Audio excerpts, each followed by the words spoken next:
My parents didn't want children at the Christmas party, including my son, but when I arrived at their house, I saw my sister's 3 kids. They said these children deserved to be here.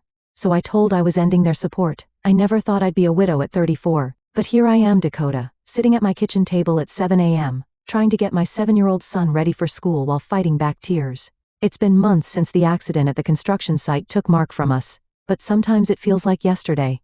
The first few months after Mark's death were a blur of paperwork, tears, and sleepless nights. I honestly don't know how I would have made it through without Sarah and Jim, my in-laws. They've been absolute angels, picking Tommy up from school every day so I can focus on work. I stop by their place afterward to get him, and every single time, they try to give me money. "Sarah, really, I can't take this," I said last week, pushing back the envelope she tried to slip into my purse. "Dakota, sweetie, we want to help," she insisted, her kind eyes meeting mine. "We know the insurance company paid well, but your family let us do this." She's right about the insurance. The company paid out $300,000 after Mark's death. Between that and my job as a marketing manager, we're doing okay financially. But it's not about the money with Sarah and Jim. It's about the love they show us every day. If only my own parents were half as supportive. Mom and Dad have always made it clear that my older sister Rachel was their golden child, and now they extend that same favoritism to her kids over Tommy. Last weekend was typical. Tommy was excited to see his grandparents, but within 20 minutes, Mom was complaining about his questions. "Why does the clock make that sound?" Tommy asked, pointing to their antique grandfather clock. "How does it work inside? Dakota, can't you control him?" Mom sighed, rolling her eyes. "He's always asking questions about everything. Rachel's kids never give us this much trouble." Dad nodded in agreement, reaching for his laptop. "Here, Tommy, why don't you play some games instead?" "Look, I downloaded some new ones." But Tommy didn't want games. He wanted to talk, to learn, to connect. Meanwhile, Rachel's 3 kids sat in the corner, completely absorbed in their phones, barely acknowledging anyone's presence. And my parents held this up as the ideal behavior. I've learned to bite my tongue. Growing up as the less favored child, I got used to these comparisons long ago. Now I just shake my head and stay silent when they praise Rachel's parenting while criticizing mine. At least they do help occasionally with Tommy, watching him when I have late meetings or picking him up if both Sarah and Jim are busy. It was supposed to be just another Tuesday dinner at my parents' house. The warning signs were there from the moment I walked in. Mom had made my favorite lasagna, which she usually only does when she wants something. Dad was unusually chatty, asking about work, about Tommy, about everything really. They were building up to something. I just didn't know what. "So, Dakota," Mom said, carefully cutting her lasagna into perfect squares. "We've been meaning to ask you something. How much was Mark's life insurance payout?" The question hit me like a slap in the face. I nearly choked on my water, completely blindsided by such a direct inquiry about something so personal. Maybe it was the shock, or maybe I was just tired of keeping secrets from my parents, but I answered honestly. "About $300,000, I said quietly. The fork in Mom's hand clattered against her plate. Dad's head snapped up so fast I thought he might hurt himself. They stared at me like I'd just announced I'd won the lottery. "Well," Mom said, putting down her fork deliberately, "what are you planning to do with all that money?" I could feel the weight of their expectations pressing down on me. "I've invested it," I explained, trying to keep my voice steady. "It's for Tommy's future, his college education, maybe help him buy an apartment when he's older. Mark and I always talked about." "But that's years away," Dad interrupted, waving his hand dismissively. "You should be thinking about the present, Dakota, about yourself and your family." The way he said family made it clear he wasn't talking about Tommy. I knew that tone. It was the same one they used when they'd help Rachel with her down payment on her house, or when they'd funded her lavish wedding. "You could do so much with that money now," Mom chimed in, leaning forward eagerly.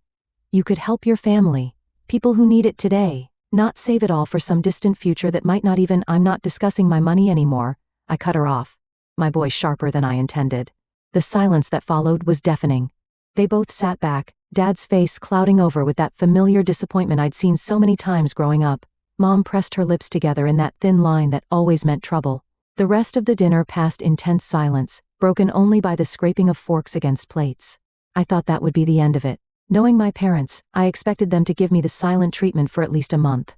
It's what they always did when I didn't live up to their expectations. But to my surprise, Mom called just a week later. "We're having a family dinner on Sunday," she announced, her voice warm as if nothing had happened. "Rachel and the kids will be there too. You have to come, sweetie." Something about her tone made me uneasy, but I agreed. When I arrived that Sunday, Rachel was already there with her kids, all of them glued to their phones as usual. As we sat down to eat, she started talking about rising prices, bills piling up, and how hard it was to make ends meet these days. Everything is just so expensive now, she sighed, passing the potatoes. Your father and I barely have enough for a normal life anymore. As Mom dabbed at her eyes with a napkin, talking about rising grocery prices and utility bills, Rachel cleared her throat and sat up straighter. I've been thinking, she announced, looking around the table with that same self-righteous expression she'd worn since we were kids. Dakota and I should help Mom and Dad financially. I'll send them $500 every month. I wish I could do more, but you know how it is. Jack's the only one working, and with kids. She trailed off, letting that sink in before turning to me with a smile that didn't reach her eyes. But you, Dakota, you should send them a $1,000 monthly. Excuse me? I nearly choked on my water.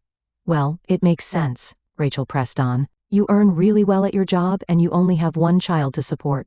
Plus with your situation, you have other income now. My blood boiled at her careful avoidance of mentioning Mark's death directly. I wanted to scream that I was a widow, that I didn't have a husband's income to rely on anymore, that the other income she was referring to was meant for my son's future. But Mom was already clapping her hands in delight, and Dad was beaming like it was Christmas morning. Oh girls, Mom exclaimed, you don't know what this means to us. I sat there, torn between anger and disbelief, watching my family's expectant faces. The words of refusal died in my throat. I'd spent my whole life trying to earn their approval, and here they were, putting a price tag on it. Fine. I heard myself say, I'll do it.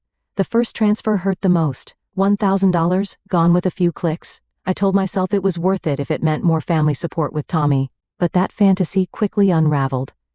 Mom, could you pick Tommy up from school today? Sarah has a doctor's appointment and I have a late meeting. Oh honey, I'm so sorry. Mom's voice crackled through the phone. I've got such a headache today. You know how my migraines get. This became a pattern. Every time I needed help with Tommy, there was an excuse. Mom was too busy. She was tired, she had errands to run, her back was acting up.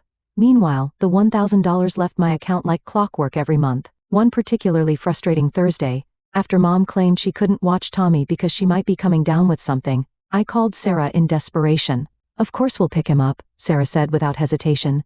Jim's already heading to the school. He loves their little chats on the drive home. Tommy's been telling him all about their science project. I hung up the phone and sat at my desk, fighting back tears. A $1,000 a month bought me nothing but excuses from my own mother, while my mother-in-law dropped everything to help without asking for a penny. December crept up on me that year. We'd always spent Christmas at my parents' house. It was tradition. The whole family gathered there, exchanging gifts, sharing meals, making memories. The call came exactly a week before Christmas. I was helping Tommy with his homework when my phone lit up with Mom's number. Dakota, honey, she started, using that syrupy sweet tone that always preceded bad news about Christmas Eve. We've decided to do something different this year. We're having an adults-only party, no children allowed. The pencil I was holding snapped in my hand. What? It's just that we want to do something more sophisticated this year, Mom continued, as if she was discussing something as trivial as changing dinner plans. You know, wine, adult conversation. But it's Christmas, I protested, moving away so Tommy couldn't hear. What am I supposed to do with Tommy? Oh, that's easy, she replied, her voice light and dismissive. You can leave him with Sarah and Jim. They'd love to have him, I'm sure. You'll come by around 7? After hanging up, I stared at Tommy, who was still working on his math problems, completely unaware that his grandmother had just uninvited him from Christmas. My heart ached watching him concentrate on his multiplication tables, his tongue sticking out just like Mark's used to. I spent the next week debating what to do. The thought of celebrating without Tommy felt wrong, but skipping the family Christmas entirely seemed too dramatic. Finally, I came up with a compromise. I'd leave Tommy with Sarah and Jim for a few hours, make an appearance at my parents' house to exchange gifts and greetings, then head back to celebrate properly with my in-laws and son. On Christmas Eve, I pulled up to my parents' house alone, a bag of carefully wrapped presents in hand. The driveway was full of cars, more than usual for our family gatherings. Walking up to the front door, I could hear laughter and Christmas music spilling out into the cold December air. I opened the door, and the world seemed to tilt sideways. The house was packed with relatives, aunts, uncles, cousins, but that wasn't what stopped me in my tracks. There, running through the living room with paper crowns on their heads, were Rachel's 3 kids. And near the Christmas tree, I spotted my cousin Linda's children helping themselves to cookies. More kids appeared in my line of sight, my cousin Mark's twins, my cousin Susan's teenager. The room suddenly felt too hot, too tight. I stood in the doorway, the gift bag hanging limply from my hand, as the reality of the situation sank in. This wasn't an adults-only party at all. It was a party where only my son wasn't welcome. I stood frozen in the doorway, my mind struggling to process the scene before me. My Aunt Marie was the first to spot me. "Dakota, sweetheart." She rushed over to hug me, then looked around expectantly. "Where's little Tommy? Don't tell me he's sick on Christmas Eve." Before I could answer, my cousin Peter chimed in. "Yeah. Where's our favorite little scientist? Jake's been wanting to show him his new chemistry set." More relatives gathered around, all asking the same question. Where was Tommy? Why had I come alone? Each inquiry felt like a knife twisting in my gut. I couldn't form words, couldn't explain what I didn't understand myself. Through the crowd, I spotted my mother in the kitchen, arranging cookies on a Christmas-themed platter as if everything was perfectly normal, as if she hadn't just excluded her only grandson from a family celebration. "Excuse me," I managed to say, pushing past my concerned relatives. My feet carried me to the kitchen on autopilot, anger building with each step. "Mom," I said, my voice low and controlled, "can we talk privately?" Something in my tone made her put down the platter. I led her into the hallway, away from prying eyes and ears. "You told me this was an adults-only party," I said, fighting to keep my voice steady. "You specifically told me not to bring Tommy. So why are Rachel's kids here? Why are all the cousins' children here?" Mom straightened her Christmas sweater, not meeting my eyes. "Well, that's different." "Different how?" "Those children," she said, gesturing vaguely toward the living room, "know how to behave at formal gatherings. They're well-mannered." I stared at her in disbelief. "Well-mannered? Tommy is one of the most polite children I know. His teachers praise his behavior constantly. Sarah and Jim always say." "Oh, Sarah and Jim," Mom interrupted, rolling her eyes. "They spoil him, encourage all those endless questions. The other children, they deserve to be here more. They know their place." As if on cue, a commotion erupted from the dining room. Rachel's youngest son, Kevin, had grabbed a handful of deviled eggs and was throwing them at his sister. The eggs sailed across the room, splattering against Emily's new Christmas dress as she shrieked. I turned back to my mother, raising an eyebrow. "Yes, I can clearly see their superior manners on display." Mom's face hardened. "That's just children being children, but when Tommy asks questions about how things work, that's unacceptable behavior? Don't be so dramatic, Dakota. He's fine with Sarah and Jim." "I'm leaving," I announced, turning toward the door. "I'm going back to my son." Mom shrugged, examining her manicure. "Fine. Leave if you want to make a scene. But put your gifts under the tree first. We're opening them after dinner." Something snapped inside me as I stood there, watching my mother's dismissive shrug. Before I could second-guess myself, I walked into the center of the living room. I cleared my throat loudly, the sound cutting through the holiday music and chatter. Heads turned, conversations died mid-sentence, and suddenly all eyes were on me.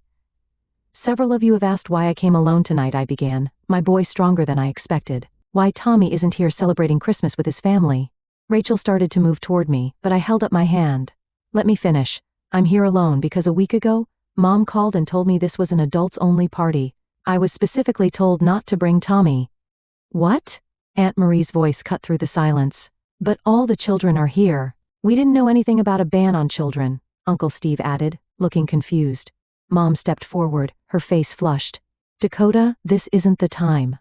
"Oh, I think this is exactly the time," I continued, my voice rising slightly. "Because you see, there wasn't really a ban on children.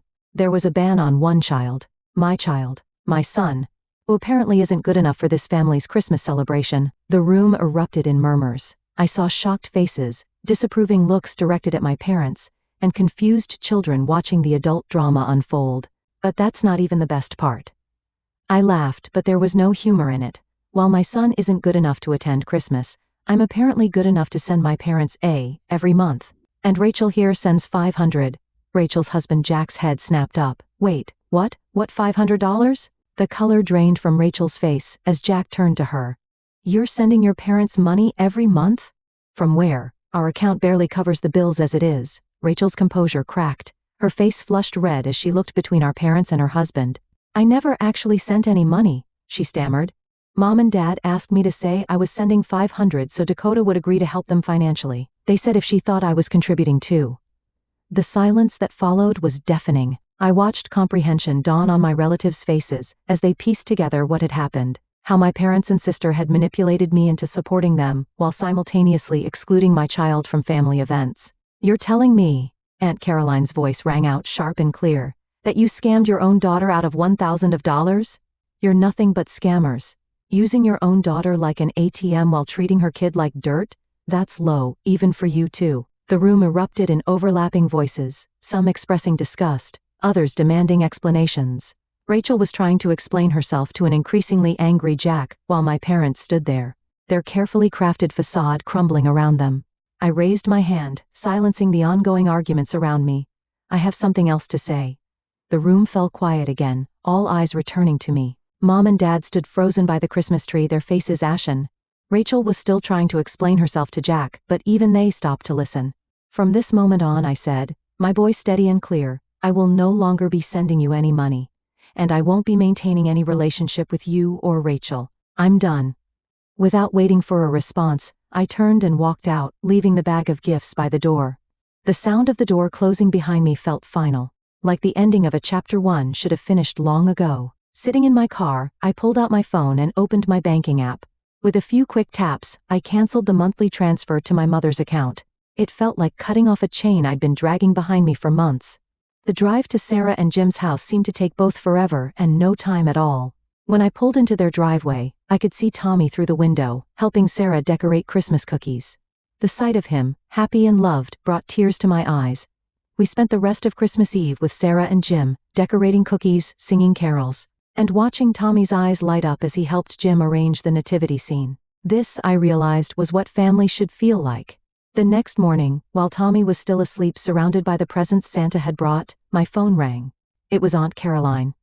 "You might want to hear how things ended last night," she said without preamble. "After you left, it was like a dam broke. Uncle Mike stood up and said he couldn't stay in the house another minute. Then Aunt Marie and Uncle Steve followed. Pretty soon, everyone was gathering their coats and kids. I listened as she described how the relatives had left en masse, not even bothering to say goodbye to my parents. Some had apparently made very loud comments about manipulative behavior and family shame as they walked out. "And Jack?" I asked quietly. "Oh honey, he was livid. Packed up the kids right there and then, told Rachel he needed time to think about their marriage, said he was taking the children to his parents' house for Christmas." Rachel was crying. "Your parents were trying to damage control, but it was too late." I could hear her take a deep breath. "I want you to know, Dakota, we're all on your side. What they did to you and Tommy, it's unforgivable." After hanging up, I sat on my bed, processing everything. My phone started buzzing with notifications, text messages from Mom, Dad, and Rachel. They all said variations of the same thing. "We're sorry, we were wrong, please talk to us. We can explain." I read each message once, then archived them without responding. The week between Christmas and New Year's passed in a peaceful blur. Tommy and I spent quiet evenings with Sarah and Jim, played board games, watched holiday movies, and enjoyed the simple pleasure of being with people who truly loved us both. Then, on New Year's Eve morning, the doorbell rang. Through the peephole, I saw Mom and Dad standing on my porch, clutching a large, elaborately wrapped package. My heart thumped against my ribs as I debated whether to open the door. "Dakota, we know you're home," Mom called out, her voice muffled through the door. "Please, we just want to talk." After a moment's hesitation, I opened the door but stayed firmly in the doorway, blocking their entrance. They looked smaller somehow, less intimidating than they had a week ago. "We brought this for Tommy," Dad said, holding out the package. Through the wrapping paper, I could see the logo of an expensive electronics store. "He doesn't need it," I replied, making no move to take the gift. "Please, Dakota." Mom stepped forward. "We know we were wrong. The way we treated Tommy, the manipulation with the money, we're truly sorry. And we want you to know," Dad added quickly, "that this isn't about the money you were sending us. We really do feel terrible about everything." I studied their faces, searching for sincerity. "Are you sorry because you realize what you did was wrong? Or are you sorry because the entire family knows what you did and won't speak to you anymore?" They exchanged glances, and in that brief look, I had my answer. "I think you should leave," I said quietly. "I don't believe you, and I don't trust you, not anymore." "But we're family," Mom protested, tears welling up in her eyes. "No," I shook my head. "Family doesn't manipulate each other. Family doesn't exclude a child from Christmas. Family doesn't scheme and lie to get money. What you did, that's not family." They left eventually, still clutching the unwanted gift, their apologies trailing behind them as they walked to their car. I watched them drive away, feeling not sadness but relief. In the months that followed, I stuck to my decision. I didn't answer their calls or respond to their texts. Rachel tried reaching out too, but I blocked her number. The money I had been sending to my parents went into Tommy's college fund instead. The funny thing about cutting toxic people out of your life is how much room it makes for better relationships to grow. Aunt Caroline started inviting us over for Sunday dinners. Uncle Mike and his wife had us over for barbecues where Tommy could play with his cousins. Everyone made a point of including him, asking about his interests, encouraging his questions. "Mom, why does Uncle Mike's pool have that funny smell?" Tommy asked one summer afternoon. "That's the chlorine, buddy," Uncle Mike answered before I could. Launching into an explanation about water treatment and chemical reactions that had Tommy fascinated, I watched my son bloom under the attention and love of family members who actually wanted to know him, not change him. He started calling Sarah and Jim Grandma and Grandpa exclusively now, and they continued to be our rocks, our safe harbor in any storm.